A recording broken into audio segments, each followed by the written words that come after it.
was an interesting artefact we had there. We didn't quite get to the end of the track. Never the mind. That's trying out the new CD An player. interesting little effect. Yes. Oh, what a hassle. I have to get another copy of the CD. Never the mind. How are you there, Frank? I'm very well, thank you, Steve. And you? Yeah, great. I just got home about half an hour ago.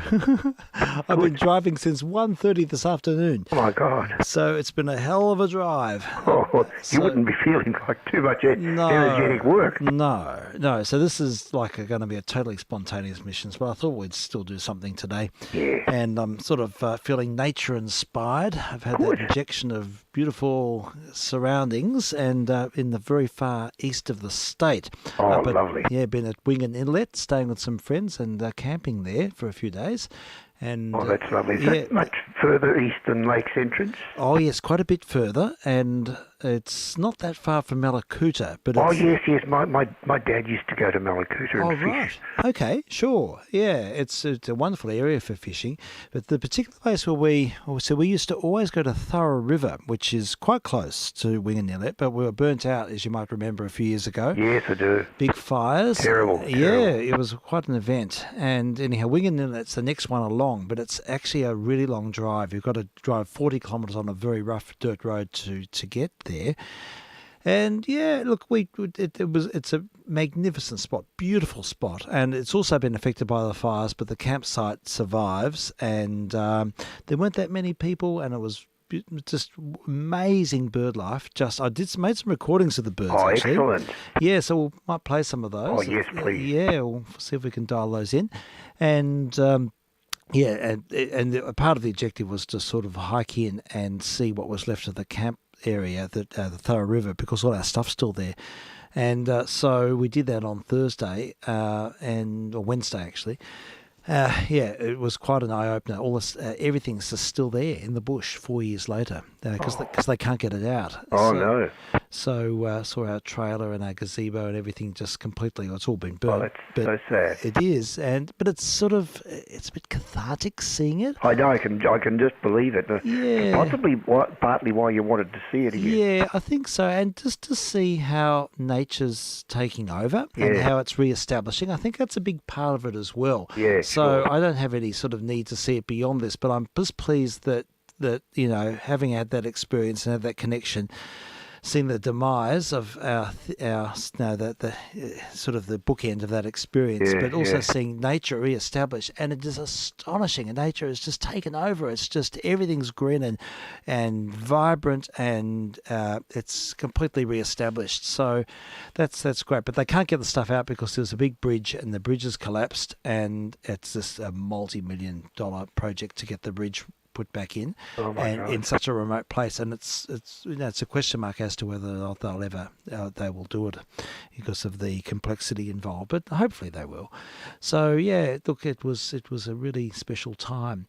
Yeah, so it's amazing the irresistibility of the force of nature, isn't it? Oh, absolutely! It's staggering, and everything. I mean, when after the event, the insurance people sent us photos of the site, and it was literally like a moonscape. It was completely charred. It was a very hot fire, and it looked like everything had gone to the eye, and everything appeared dead.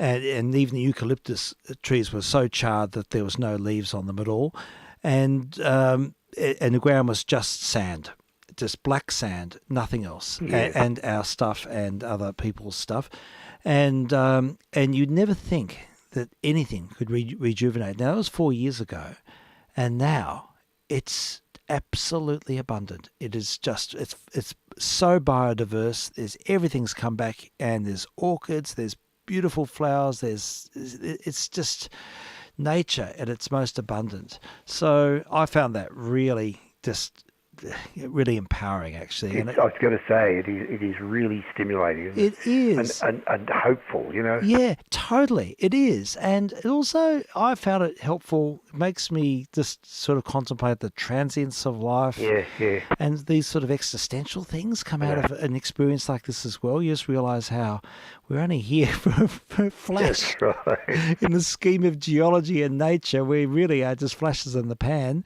Hey, look, I've got to just interpose. I I heard a song this afternoon, Yeah. which is appropriate. Yes. Not to play right now. Yeah. But it is.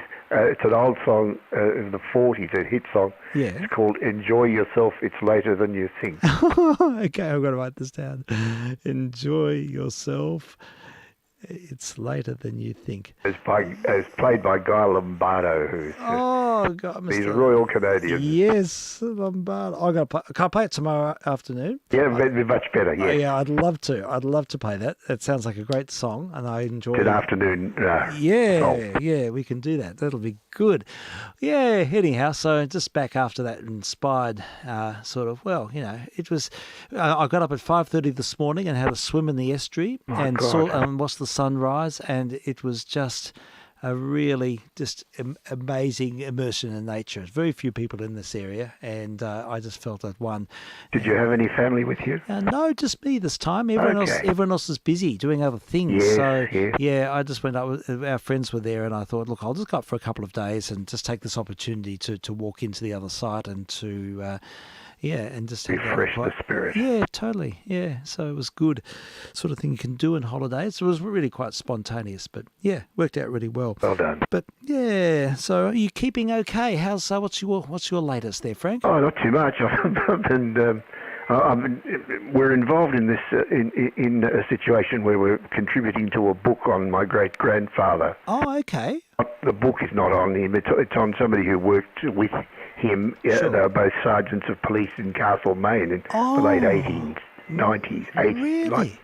Fascinating. So, how much information is there around? Is there diaries? Is there sort of letters and things like that? No, it's really all from newspapers, local newspapers at the time. Yes.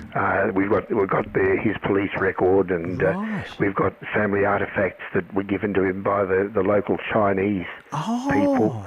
Right. And he got a medal, as did this other person who was the great grandfather of the lady who's writing the book. Yes.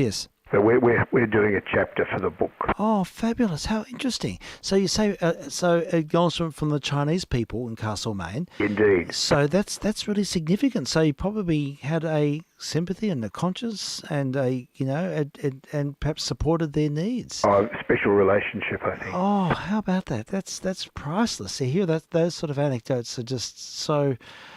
Oh, yeah, life affirming when you consider the animosity and the difficulties that you hear about in the, other stories. I think that was largely what they were protecting them from. Yeah. Gosh, amazing. And so your family. So do they stay? So that's your great grandfather. Yeah. And so how long did the Castlemaine connection remain for? Oh, well, he stayed there after he retired. He had ill health and he retired, and he kept living in Castlemaine there. The other one, the author's great-grandfather, Lynn's great-grandfather, he came back to Melbourne. Right. Okay. And I don't know whether he got any artefact. We were, Daniel, my great-grandfather, was given a couple of very quite valuable pottery vases. Oh, I see. Oh, gosh, I'd be most interested to read to especially your chapter and hear about that. Well, it's being written as David's doing it, actually. Yeah. David is sort of fairly used to research because he's an archivist. Yes, of course. Yes, that's right. Yeah, I remember you saying that. So it's a bit sort of down his alley, but... Yeah. It's a great project. It's really interesting to find. It's having to be done at very, very short notice. She wants to publish. Well, she would have started publishing now. She hadn't found us very belatedly. She's been looking for years for us. To make the connection. How about that? That's remarkable. Wow. Well, are there photos of him? No, unfortunately, we haven't found any. Right. Yes.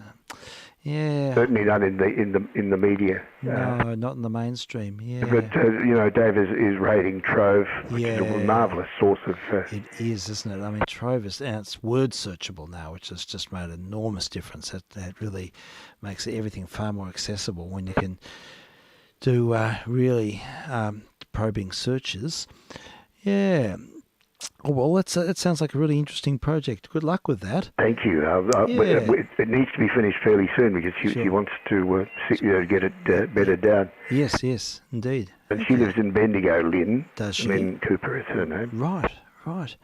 Good. And so it's just about her grandfather and and your relative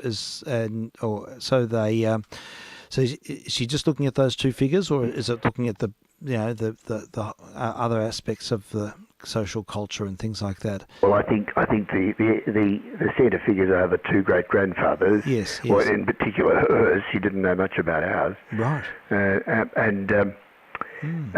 I mean, it's in the context of the time, so she'll be, and as we are, taking some trouble to put things into a time context and environmental. Yes. Okay. Yeah. Oh, well, look, that'll be really, really good to read. I'm researching the Chinese camp at the moment. There's a Chinese camp there, which was the sort of central place for them. Yeah. I've heard just absolutely heart-wrenching stories about the plight of the Chinese people in the Omeo goldfields. Yes. And they were purged, weren't they? And they were made to come into the state from South Australia because they wouldn't even let them in. Oh, my God. So a lot of them had to do this ridiculous long walk from South Australian ports to get into the goldfields because they weren't let in Victoria. Yeah. So, I mean, it just must have been so difficult. Yeah.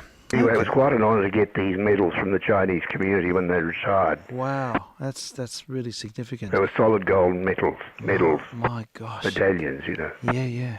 That's just amazing. Oh. We don't know where our medal's gone, but sure. Lynn has hers. Okay, sure. Is there a chance it's still in the family somewhere, or were you aware of it? I was certainly none of our family, about my generation, was aware of it. Okay. So I don't think there's any chance of getting it. Yeah, maybe not. We've got the vases, you see. Lynn didn't get any vases. Right. I've got the vases, but not the medals. Okay. I think I'd rather have medals. Yes, the medals might be a bit, more lasting, perhaps. Yeah. But yeah. Okay. Well, I haven't got my glasses. They're still in the car, so I can't really read the preamble here. But I thought I'd kick off with another version of the Weber Oberon Overture. I think we played that last week. Yes. We played a recording of Beecham conducting it in 1912, but here's one of Leo Blek in 1931. It's a great work, the Oberon Overture. It's really sort of got lots of verve. But I'll give you the brief about Mr. Blek. He was a German opera conductor, and I think he says, what does it say? Yes, he conducted Carmen 600 times, and he had a long career from the... when was he born? 1871 to 1958. But he was very active in the 20s and 30s. You see him on a lot of 78s. And, a well-known sort of house conductor, I suppose. Yeah. Anyhow, here's a version put up by Mr. Hanna, Mr. Vintage Sounds, and this went up yesterday. And I haven't been checking the internet. I've had no access to phone or internet for much of the time I've been away. So... it's a good thing to just have that break, isn't it? It is good to have a digital detox, I have to say. Yeah, absolutely. So, all right, well, I'll play a little of the Oberon Overture while I go out to the car and get my glasses, and I'll be back in a minute. So here we go, Leo Blek and the London Symphony Orchestra in 1931, and I'm vk3sl. And vk3jr.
the Oberon Overture by Weber, as played by Leo Blech, Dr. Leo Blech, and the London Symphony Orchestra in 1931. Oh, sorry, Frank. You switched in now. No, that's good. Yeah, so there we have it. Yeah, sprightly performance there. Good sounding Very orchestra. sprightly. Yeah, they captured them well. I mean, that's a good, solid sound. Yeah, I was reading about him. What other little anecdotes can I offer about Leo Blech? Okay. Okay. He had some sort of it says with an eye to Blech's substantial German and foreign reputation, Goering, then Hitler's second in command, issued an order to issue an exit visa to Blech to neutral Sweden. Okay. Yes, God, it's shocking stuff, is it, when you hear this business? Yeah, during and after World War II, Blech conducted the Stockholm Royal Opera. In 1949, he returned to Berlin to conduct, where he worked until 1953. Okay, wow, he must have been. He had a long tenure then, 1871 to 1958. I've got these records turn up quite a bit. In fact, he conducted the orchestra with. He conducted the Berlin State Opera Orchestra when Fritz Kreisler made his famous recordings of both the Beethoven and the Brahms concertos in 1926, and also the Mendelssohn. Now I've just found my copy of the Mendelssohn here, and I put on the last. I thought we'd just have a sample of the last movement. I was hoping to play all the last movement, but one of the records in the set's missing. But look, we'll play just a bit of it, Okay. the first part of the last movement. Interesting, this set of 78s from about the same period, about 26, it's got in big, beautiful cursive writing, Barry Jones, 9 Really? Manor Grove, Caulfield. Good heavens. Now, I don't think it's the Barry Jones. I'd say it would be another Barry Jones, because I don't think... A bit early. Yeah, Barry Jones was around in 1926. Not quite. No, Been but around almost forever, but not. yes, not quite that long. I think he's in his 90s. Yes, I see him at he goes to all the recital centre concerts still. He's an avid concert goer. Yeah, That's been absolutely. all his adult life. Yeah, he loves music. He does. Yeah, so anyhow, from another Barry Jones. Interesting with these sets of 78s. Often you see them as they're part of like a collective record library, or like a private record library, or a music society where someone has. There's obviously like a sponsorship system to purchase the records, because I think that would have been quite expensive, and 3 or 4 individuals would contribute, and then they'd have music evenings, and that would be the context in which they were heard. What a And good idea. it's a great idea, yeah, and you see evidence of this in some of these sets where they tick off the dates and they mention the people in the group, and I think that's it's quite charming to consider those social evenings around the gramophone. Yeah. Yay! All right, well here I'm we not have. sure what Barry Humphries would have made of it with his, Norm and what's his name, Sandy. Oh, Sandy Stone. yes, that's right. I think they'd have been open to lampooning. Oh, I'd say they would. No doubt about that. In the wrong hands. In the wrong hands. Barry was very much he took he knew exactly how to pitch those characters, didn't he? Perfectly. Yeah. But anyway, as you say, it would have been a charming thing to... Yeah, I just think it's a great institution now, and it was a way for people to. I suppose the wireless really wasn't sort of a major option for classical music until the ABC, in the 30s and thereafter, and super It heterodynamic wasn't even sets. the penetration. Yeah, that's it. Yes, sufficient penetration to be able to hear the music properly. So it was probably not until the 30s proper that we got really good. Orchestral sort of renditions. I know that there were 3LO in the very early days did have a house group, and I know Bertha Jorgensen played with them and various groups. I remember Bertha Jorgensen. Yeah, and there was... I think she was concertmaster at the school concerts I used to go. Right, yes, indeed. She was the concertmaster of the MSO for a very long time. Very long time. Yeah, and but in her young days, she was with a 3LO staff band, and they used to give live performances on air. Excellent. So that was the tradition in the very early days. And that was probably what morphed into the the ABC Symphony Orchestra. Yeah, I think so. I think the Zelman Orchestra was another group that was around in those early days. And there's an interesting story with the way they sort of had different associations. Some of them were associated with the conservatorium, others with the Melbacon. I think there was two music institutions, the Melbacon and the conservatorium, back in the early days.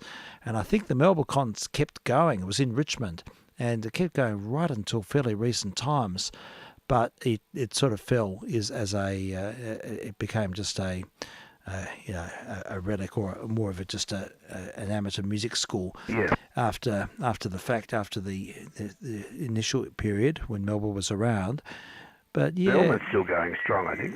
Melbourne Con. Oh yeah. Zelman. Zelman Orchestra, you mean? Yeah. Yes, absolutely. Yes, it's a community orchestra now. Yeah, and really. Yeah, and I've been to a few concerts. And they're pretty good. Oh, they're very good. They're a very high standard community orchestra. Yeah, I know people have played in them, played in the Zelman Orchestra, and yeah, they're uphold the tradition. They do a good job, and they have a variety of conductors and concert seasons. We're very lucky in Melbourne that there are a number of really good community orchestras, Stonington and Heidelberg, and there's others as well. Orchestra 21, which is another group, but who the person I was camping with is very involved with. Oh, good. Yeah. All right. Well, look, what I'll do is I'll play just the first part. The second record in the set, unfortunately, is not here, but we'll hear a little of Fritz Kreisler with Leo Bleck, and in this instance, the Berlin State Opera Orchestra. And the last movement of the Mendelssohn Concerto, which he plays with such infectious charm. It's just gorgeous. And also bear in mind, he's got a gut E string he used on these recordings. Oh. Yeah, he didn't use a steel E string, so he always had that lovely soft edge on the E on the violin, which is something you just don't hear anymore. No one would dare use a gut E string now. So I think we're right. I think we're in the groove. I'm vk3sl.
And I'm sorry, folks, no more. That's all we've got of this.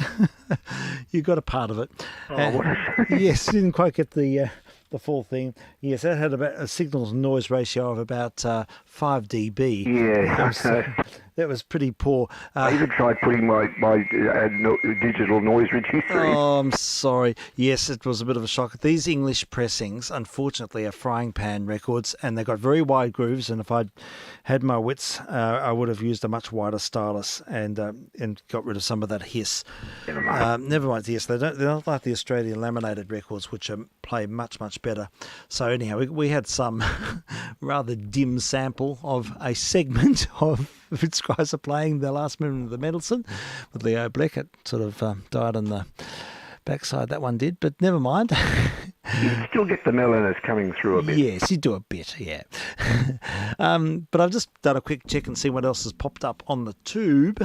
And, just 5 hours ago, there appeared a performance of Mischa Ellmann playing Zigeunerweisen. Now, I'm not aware of this recording, and it's from 1931. There's a series of records Ellmann made in the early 30s, which I sort of haven't really been in the public domain. They've been really hard to chase. There's stacks of Ellmann as an older man, recordings made for Vanguard in the 50s and 60s, just before he died. And there's the marvellous acoustic recordings he made, including those with Caruso. He made a stack of recordings with Caruso, as accompanying Caruso, and also a lot of solo stuff in that very early, from about 1913 to 1920.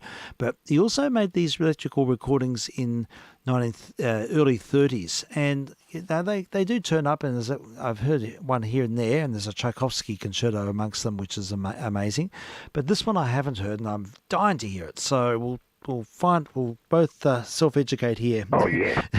And I love this work, Zigeunerweisen. Now, Ellmann was in his absolute prime in 1931. He played with amazing authority, so we'll probably get a really full experience from this. So yeah, thank you to Mr. Vintage Sounds like John Hanna. We'll hear Mischa Ellmann in Zigeunerweisen.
There we had Zigeunerweisen by Sarasate, played by Misha Elman back in 1931 with lots of flair and lots of exhilarating, wasn't it? Spiccato, yeah, and I love the way he played that middle movement with his fingernail vibrato. He used to have this vibrato. It's amazing. It's He has such expression into it. He does. He's a highly expressive player, is Misha Elman. I know that piece very well, but I never knew the name of it. Yeah. There's actually a recording of the composer playing it. Oh, boy. Yeah, 1904. Oh, good heavens. Yeah, I'll dial it up. I'll play it. It's a truncated version, and it's an interesting story because Sarasate, he was born in 1844, and he was almost a contemporary of Paganini's. He was a little bit later, but he was one of the premier fiddle players, touring virtuoso players in Europe and also further abroad. During the 19th century, he was a major figure, Sarasate.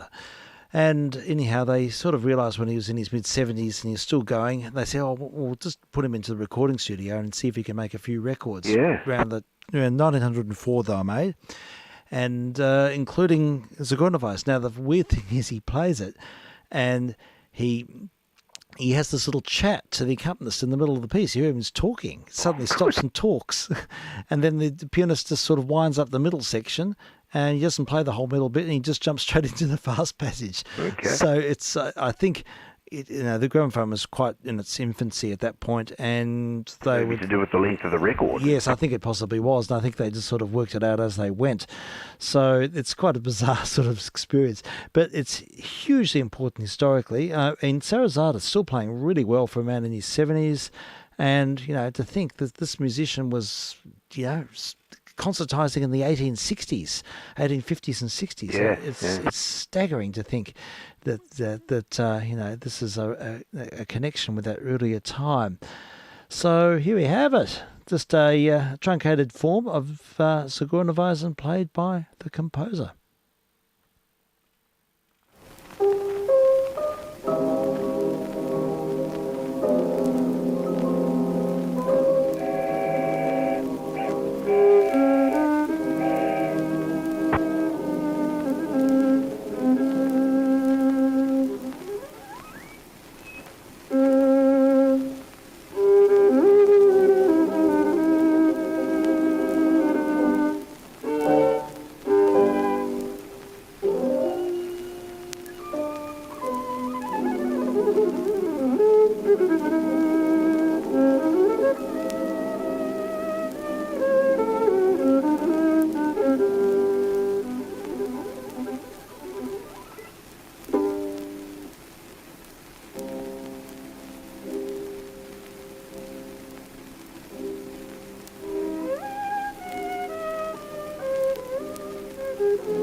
Well, there we have it. That was the composer playing Zigeunerweisen.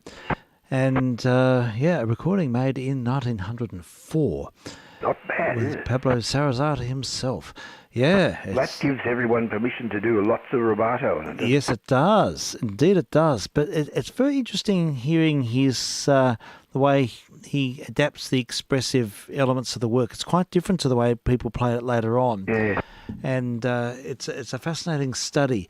And just it's very immediate, but there are certain sort of some phrases are truncated, others are extended, and there's something sort of probably quite particular about his Spanish roots reflected in that as well as a reflection on gypsy culture. But Zigeunerweisen, fabulous piece. Another amazing version of this. I won't play 3 today. I'll play one as an opening for the program tomorrow afternoon. Oh, good. And that I'll play the Heifetz recording from the mid-30s, which is just he electrocutes the audience, as you can imagine. Yeah. Anyhow. One piece I had a dream about actually the other day, and I was talking with my good friends I was camping with, who I've done many, many, many hours of listening with. Yeah. We share a passion for recordings, and we've in the years gone by, including New Year's night actually, we sat up and listened to some fantastic music, and anyhow, I was just conferring with them. I had a little dream about this piece. I don't know where it came from, but it sort of popped up in my imagination. And but it's the middle movement I had the sort of thought about. But I'll play the last movement, and it's the Chopin Concerto number 1, the E minor, played by Joseph Hoffmann from a live performance in 1937. And so it sort of got me thinking. I haven't listened to it for a long time, but I played it in the car while driving back, and I thought, wow, God, this is amazing playing. There's so much in this. But in the last movement, he really sort of channels the Polish spirit, and there's something just so specific, something about the language, about the you just get a sense that there's a cultural infusion going on here. Yeah. And one thing I love about Hoffmann's playing, many things I love about his playing, but one thing is he has an idea. It's like a flash. It's like a flash of inspiration. Then he'll usurp the idea with another idea, but before the other one's finished. So you get the sense of these constant sort of flashes of energy, and one almost supplants the other. Yeah. And how he sustains the first idea while the second one's still coming in is a miracle, really. It's quite extraordinary. No other pianist can do it, I think. And see if you can get that sense in here, because you'll get the theme will come in sort of spasms. And the other thing is that he dialogues the inner parts really, really well. So he brings out inner voices, and that's another specialty of Hoffmann's playing. But he owned this piece. He played it with such authority. So, so the last movement is sort of very folk-inspired. It's an off-air recording made in about 1937 of the great Polish pianist Joseph Hoffmann. Just the last movement of Chopin's Piano Concerto Number 1, Opus 11.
right, there we have it. That was Hoffman playing Chopin's first piano concerto and the last movement, the rondo.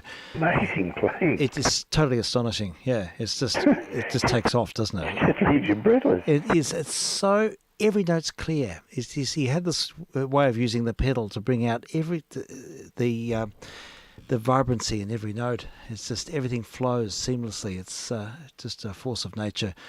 Yeah, so the middle movement of that is something to die for, and I'm going to save it up for the end of the program tonight. I'll play it it's just the most incredible. It's like an operatic aria. Brilliant. Played on the piano. It's just so expansive and joined, and how he creates that lyrical character is something something to behold. So yeah, is there much recorded Hoffman? Not much. He didn't like recording. He only made a handful of test records.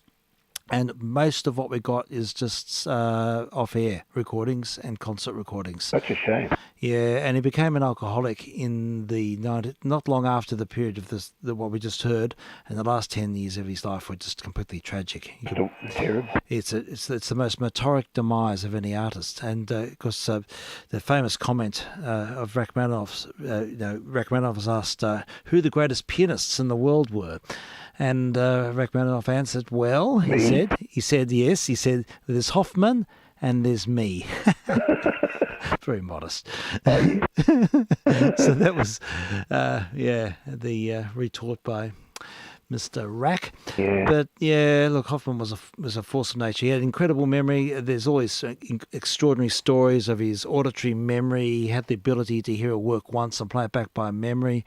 Like Ionescu did, and as a 10-year-old, I think he gave 52 concerts on a world tour and played over 200 works, never repeating the same work in any event. Yeah, that's some kind of genius. It's totally extraordinary. They thought he was the greatest genius since Mozart, and he did and then he was paraded as a child, just an astonishing prodigy. Yeah. And then the Institute for there's a group for the protection of children got involved and cancelled his tours because they thought he was being abused. Yeah. And so he sort of took a sabbatical as a kid. This is a 10, 11-year-old. There's photos of Hoffman as this young child with foot extensions to reach the pedals. Yeah.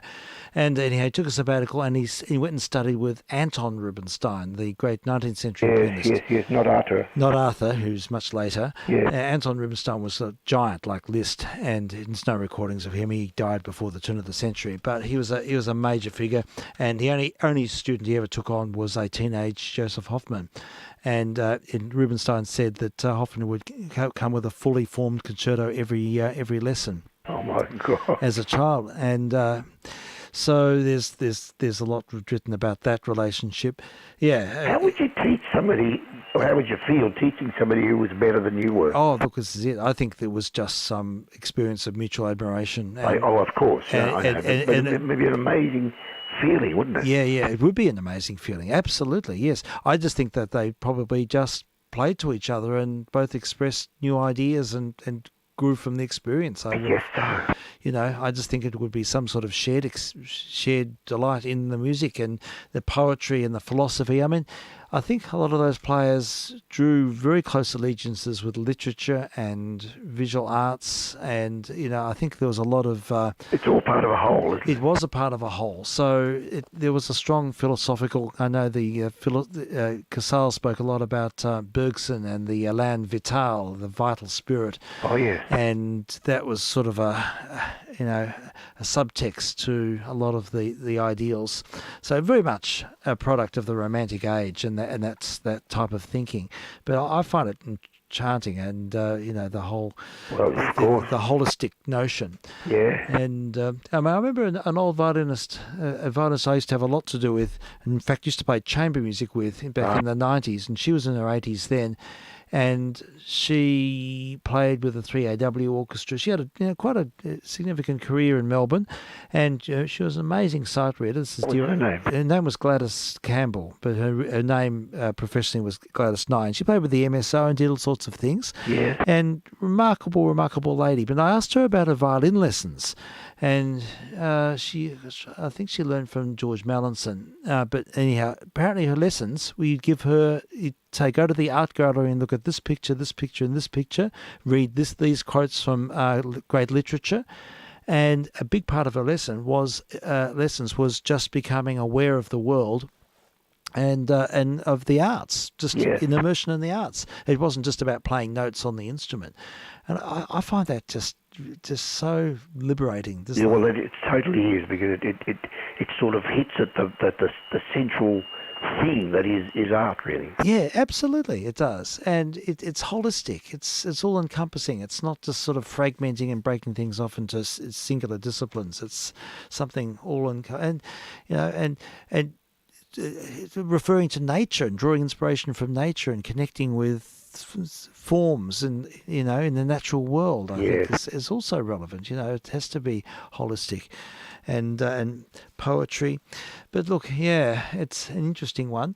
But look, hearing that recording of Hoffman prompted me to have a quick look on the shelf. And sadly, we don't have a lot of Hoffman, but we'll play that middle movement at the very end, because it is something else. Great. It really is. It's just beyond beautiful. It's like an operatic aria. But another remarkable pianist from that same generation, who he made quite a few records, but they're quite wooden in comparison. But because he sort of froze up in the studio, and this is Leopold Godowsky. And he was known as the Buddha. And another very philosophical fellow who was, I think he was the pianists. And I've got a quote of Hoffman's here. It says here, it was acknowledged that Godowsky's best work was not in public or the recording studio, but at home.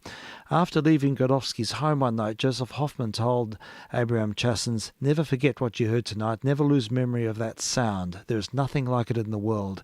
It is tragic that the world has never heard Godowsky as only he can play." Oh, and that's from Hoffman. That's from Hoffman himself. So I thought that's a very revealing comment.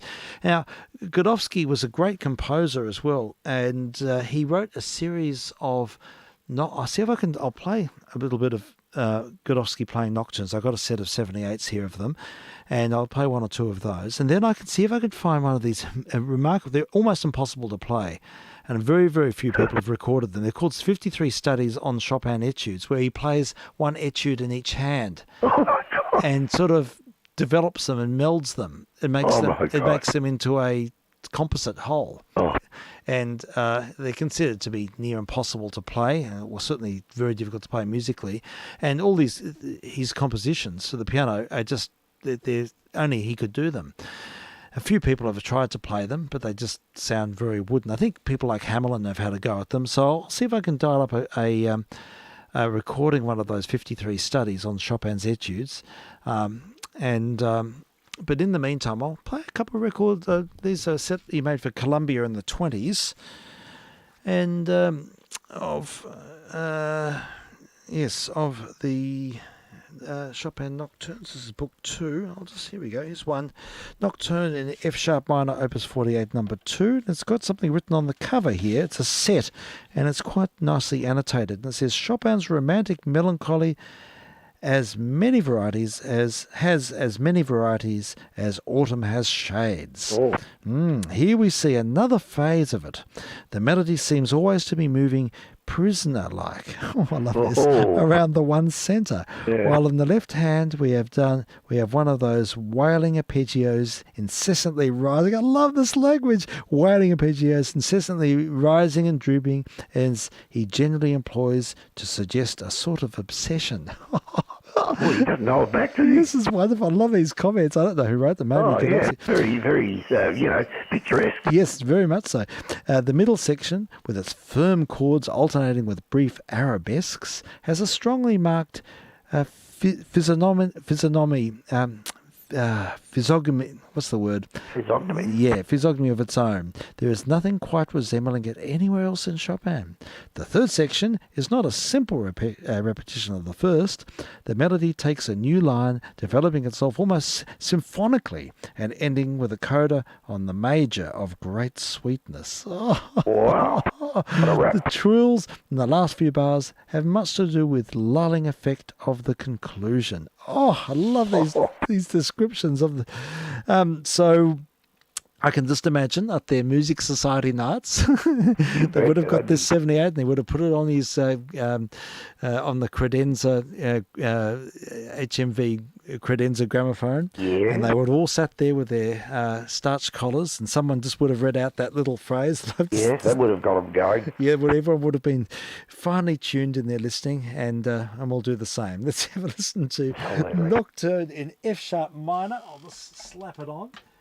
It's a Columbia 78 from I about. just donned my finely starched collar. Okay, and pipe and slippers, please.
Okay, we're not having a lot of success with the 78s tonight. That record seems to have some sort of wax in the groove. Yeah. Yeah. Oh, yuck. That's strange. Yeah, I don't know what it is. What a pity. Yeah, that had a signal noise of about 2 dB, that one. Sorry about that.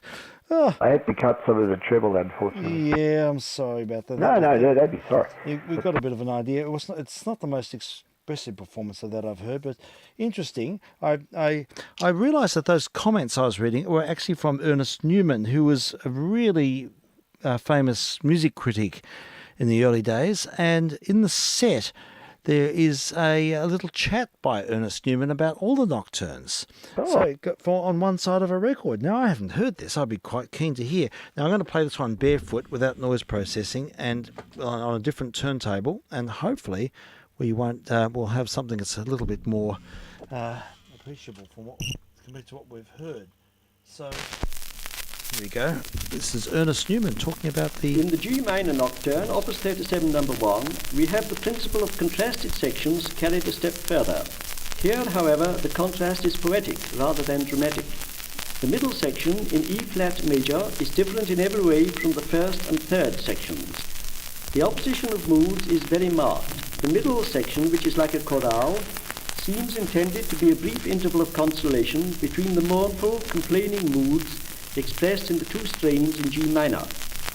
It will be noticed that the nocturne ends not in G minor but in G major, as if the melancholy thought that had obsessed the composer were banished at the last. In the next nocturne, in F major, opus 15 number 1, we have more than a poetic, we have a dramatic contrast. Chopin begins with a triplet figure in the left hand that anyone else would have found a rather awkward thing to carry through for very long. He easily makes it, however, an essential part of his thought. It increases the lulling effect that is inherent in the melody. But in the fiery second section, we have a more violent dramatic contrast than we have so far met with in any of the nocturnes. By this time, we have travelled a very long way indeed from field. We see the dramatic principle at work again in the F sharp major nocturne, opus 15 number 2. The first and third sections are devoted to a suave, voluptuous melody, the outline of which is elaborately embellished. The middle section contrasts almost violently with it. The pace here becomes twice as fast, and the agitation of the melody is increased by the concerns that are introduced into the harmonies.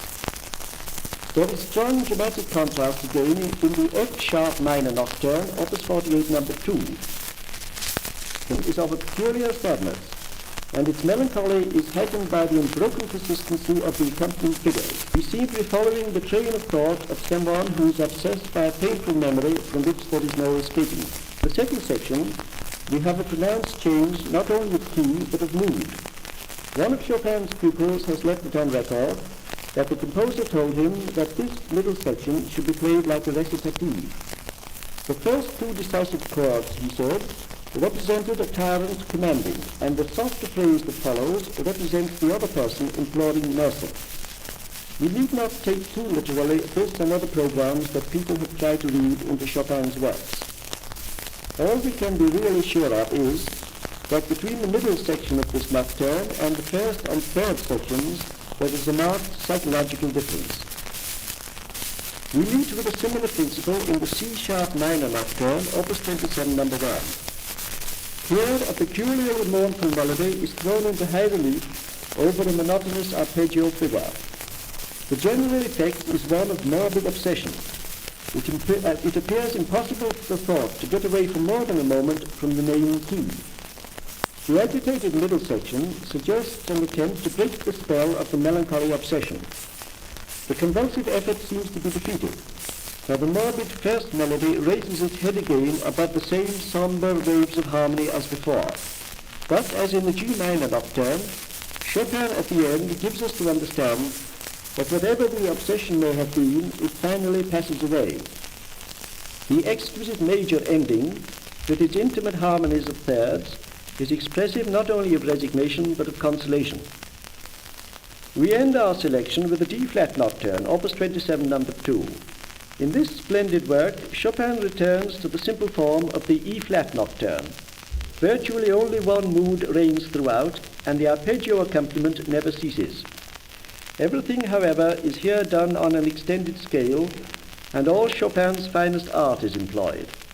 In spite of there being no dramatic contrast of mood, and indeed not even any real contrast of sections, the one dominating idea is presented with such an infinite variety of inflections that there is never the least suspicion of monotony.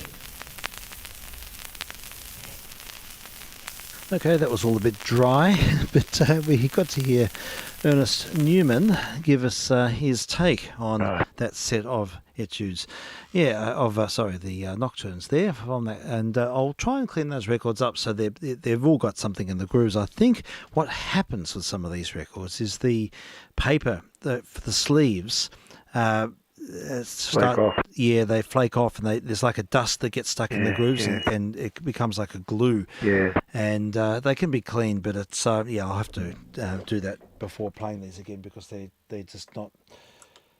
They're not very retrievable at the moment.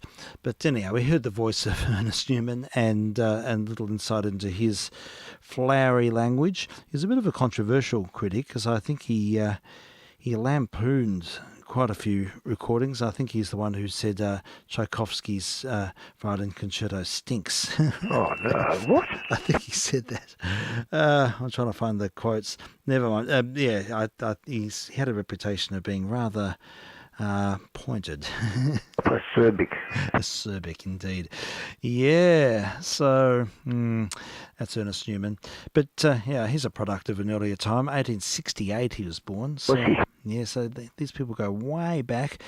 But look, I've been able to find something on the Chopin Etudes, the studies on Chopin Etudes by Godowsky, a nice, clean, contemporary recording made by Mark Hamelin. Oh, yeah. And I think he just plays like a few selections for about 10 minutes. But He's a very good pianist. He's a wonderful, wonderful pianist. French, I think. Yeah. I think he's one of the great pianists of our time. Yeah. And says Harold C. Schoenberg called these works, these studies, as the most impossibly difficult things ever written for the piano. Yeah, there you go. And some of them have the a etude in each hand. Oh, the etudes are terrific, aren't they? They are. They're wonderful. Amazing. You could write a study which is intended to educate and help and have it so beautifully musical. Yeah, that's right. Indeed, they are. They're just glorious. So, look, we'll have a listen to some of these amazing works by Godowsky, Leopold Godowsky.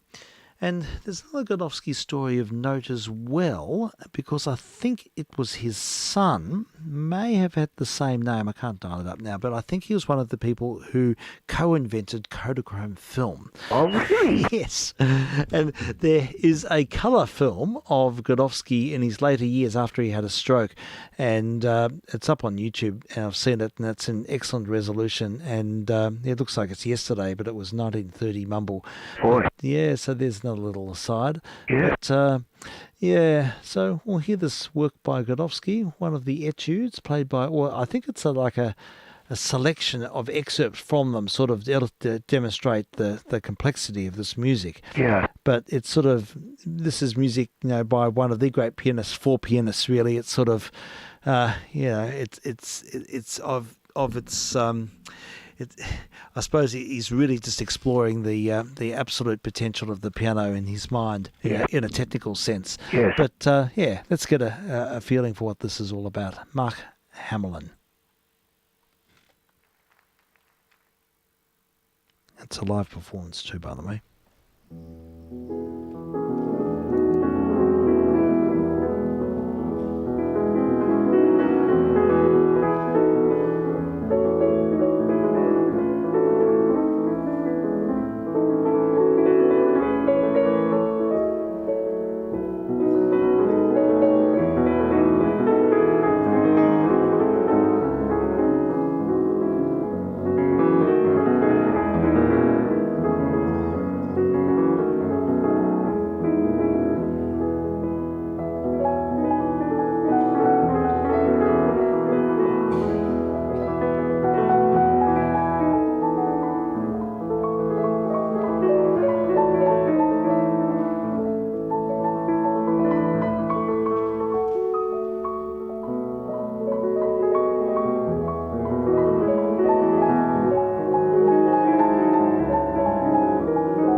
Okay, I'm going to continue with this. I'm just blown away by this playing.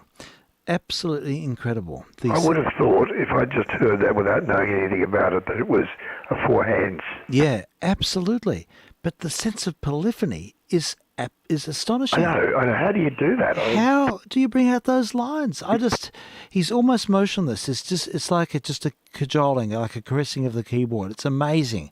And he's doing this in a public recital. I just can't believe what I'm hearing with this. I haven't really listened to these before, and I'm just really captivated. It sounds like two people, doesn't it? It does, but it's so sensitively played. Yeah. This is Marc-Andre Hamelin. I'll continue. Now, that was Opus 10 number 5. It's it's the Godowsky adaptation of the original Chopin etude. Now, this next one is Opus 10 number 5, second version. And following that, we'll hear Opus 10 number 6 for the left hand alone. And finally, Opus 10 number 9, a second version. Imitation of Opus 25 number 2. So it looks like this might have a combined aspect. So anyhow, I'm just listening for the polyphony, and I'm just transported by this playing. I think that Marc-Andre Hamelin is of a really special musician. Certainly is. Yeah.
Incidentally, this study now is displayed with the left hand alone.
Well, there we have it. That's Marc-Andre Hamelin playing Chopin Godowski.